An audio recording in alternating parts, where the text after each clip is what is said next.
So tell me how you got involved in Drive Angry. Well, I met with Patrick. He had the project, Patrick the director, and he told me that he'd like me to be Piper, and I read the script, and I think at about page 2, I realized I was reading something uniquely different and special, and I decided I wanted to do it right then and there, I think. Piper is unlike any female character I've ever read, and I jumped at the opportunity to take her on. And then after meeting Patrick, I felt like I was in good hands. He had done My Bloody Valentine and was kind of the pioneer of this new wave of 3D technology, and I felt like I was in good hands and excited about that. Genuinely felt like I was with the right team. Were you excited about the possibility of working with Nick? Well, I mean, of course, I'd have to be crazy not to. I love Nick. His work is brilliant. I think he does very cool, absurd things that test the boundaries and push the envelope. And as an artist, I admire that about him. I think he brings something very unique to his characters, something that's not written on the page, something that couldn't be written on the page. I think he's a perfect mix of zen and crazy. And what is he like on set? Just that. Watching him, you find out in 2 seconds why he is the legend that he is. Truly talented guy with so much to offer, so much more to offer. And I found myself really being challenged and moving my character forward because of the choices that he made. And that's what we're aiming to do in the first place. So I was honored to work with him. And you definitely did do it. Let's talk a bit about your character, who I think is really cool. I mean, who is Piper in your eyes?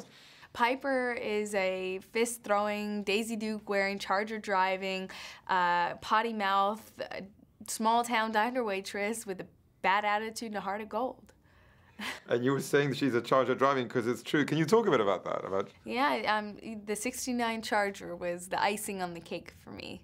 I love muscle cars, and my character loves muscle cars, so we had that in common. And then John Milton crosses in her life. How does he change her life? Well, I think they both need something to kind of continue their journeys. And I think the other one each of them offer each other something unique and different and important to the growth of the other person, and something that they couldn't acquire by themselves. I think they offer each other exactly what the other one needs, and they help each other on this journey. I think it's a relationship built on mutual need, trust, and support, and I think that it's nice that we have a relationship that's not romantic, that doesn't rely on the romantic element to further our paths. I think that it was interesting to me also as an actress to have a character that didn't need the romantic element to be completed, didn't need the sexy element in order to be a full character. And she also didn't have to abandon her sexiness to be a strong character. I like that Piper gets to be all of those things, and she gets to kick some ass. And without giving away too much, you are up against some powerful forces here. I had my hands full of fistfights this time. I had a lot to do in this movie, and that's why I wanted to do it. I mean, I wanted to do my own stunts because I wanted to get my hands dirty making this movie. And you're surrounded by an extraordinary also supporting cast. I mean, William, Billy, they're great actors. There were incredible actors in this movie. I mean, the perfect cast was put together, aside from Nick being the only person who could really play John Milton. Aside from Nick, Billy Burke has an unbelievable performance as Jonah King, as this crazy, charismatic, enigmatic cult leader. And my favorite, William Fichtner, who just kills it as the accountant. I think he delivered one of the most memorable performances I've ever seen. He's truly great to watch in this movie. Would you say that Patrick Lussier is a visionary? I would. I think that that was what attracted me to this project, that Patrick was a visionary of this new wave of 3D technology, somebody I could trust. And what was it like to shoot in 3D? Because it's rare to see an action movie like this shot in 3D. Well, because it is the action movie that it is, I think it needs to be seen in 3D. And in a movie like this, you have to participate in it. It's a movie that you experience, you don't watch. You don't just sit back and separate yourself from the movie. It's the kind of movie that you need to get into and you need to have fun with and you need to live. And this is the kind of movie that you want the bullets whizzing past you. You want to duck the passing cars. And I think that that's an important element of this movie. And for me filming it, I think I took all the opportunities I could to play off of that 3D element, to kind of play into how it would be viewed.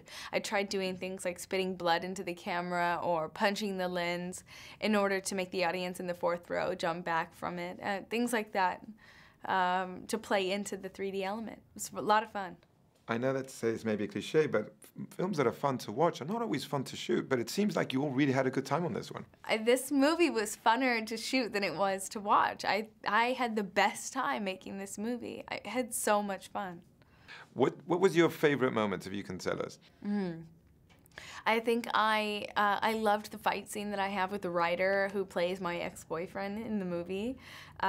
Todd Farmer put himself in the movie as my ex-boyfriend or as my boyfriend, and I catch him with another woman, and you see what happens in that scene. And I had so much fun making that scene. I got to show so many layers. You know, she's hurt, she's been betrayed, but she's also strong-willed, and I love that it's such a perfect scene for my character to tell the audience who my character is, because she keeps getting up. She picks a fight with this guy, a physical fight with him, and then she keeps getting up. Every time he hits her, she keeps getting up, or keeps antagonizing him and trying to get up, and I love that.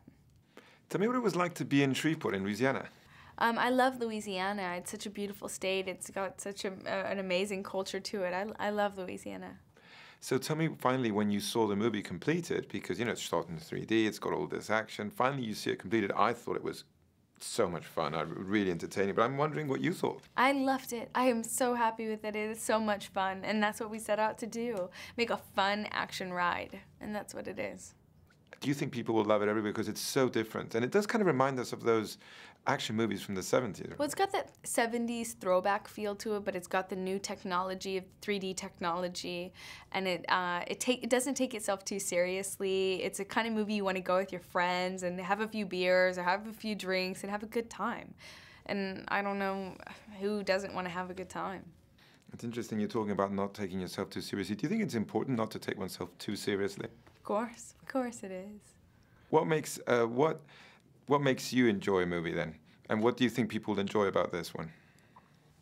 I think there's a lot to enjoy in this one. I think, for example, when you have a movie where you have fast cars and big guns and loud explosions and great music and saving the world with Nicolas Cage and a pair of Daisy Dukes in a '69 Charger, I think you have a lot for it. You have a good amount of ingredients for a good time.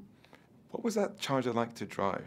It was incredible. I mean, I drive a classic car myself in everyday life, so I'm used to the handling of an old American car, and it drove beautifully. Thank you so much. Such a pleasure to talk to you. Thank you. Thank you.